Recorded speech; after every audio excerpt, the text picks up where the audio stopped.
За сайн байна уу, танд энэ өдрийн мэдээг хүргэе.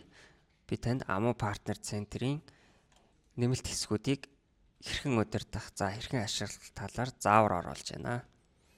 За өмнөх дугаар дээр бол би та бүхэнд мэдээлэл оруулах болон өрөө нэмэх талаар мэдээлэл өгсөн байгаа. За одоо би танд хөнгөлт буюу купон, бүртгэл, тооцоо хэсэгтээ ажиллах тайлбаруудыг оруулж байна. За хөнгөлтийн хэсэг гэж байгаа. За энэ хэсэг нь бол купоны хэсэг байгаа.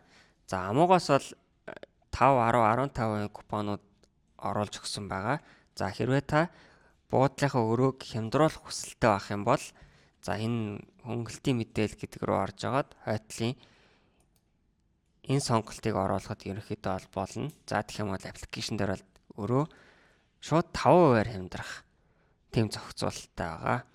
За ерөнхийдөө бол одоо жишээ нь зочд буудлал 5 дахь өдөр их зочинтой, хагасаа өдөр их зочинтой, бүтэн сайн 1 дахь 2 дахь 3 дахь ажлын өдрүүдээр бага зочинтой байх юм бол та тухайн үед бол энэ купоныг идэвхжүүлээд борлуулалтаа нэмэгдүүлэх боломжтой байгаа шүү. За бүртгэлийн хэсэг байна. За бүртгэлийн хэсэг дээр бол та өөрийнхөө зочд буудлынхаа болон өөрийнхөө хувийн мэдээллийг оруулах шаардлагатай байгаа. За засах дээр дарлаа. Овог болон нэр, хүйсээ бас зургаас оруулж болно. За холбоо арга мэдээлэл гэж байгаа. Холбоо арга мэдээлэлээ та өөрийн хувийн имэйл хаяг, гар утасны дугаар, хаягаа оруулж болно. За нууцыг солих хэсгээр дараа та ерөнхийдөө бол нууцыг нэг сард ч юм уу ингээд тогтмол сольж байгаараа. Яагаад гэвэл таны хувийн мэдээлэл, борлуулалт бүх мэдээллүүд энэ дээр байж байгаа учраас байнга солихыг ингээд зөвлөж байна. За тооцоо хэсэг байна. За энэ тооцооны хэсэг дээр бол одоо энэ нийт бүртгүүлсэн зочд буудлын тоо гарч ирнэ. За энэ гүйцэтгэлийн хувь гэдэг дээр бол одоо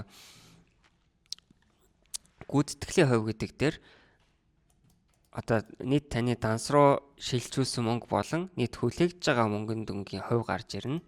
За нийт хүлээгдэж буй дүн гэдэг маань зочин захиалгаа өгөөд үйлчлэгээ авчихсан. Харин Амогоос шилжүүлэх ёстой мөнгөний дүн бол энэ хүлээгдэж буй дүн дээр гарна шүү.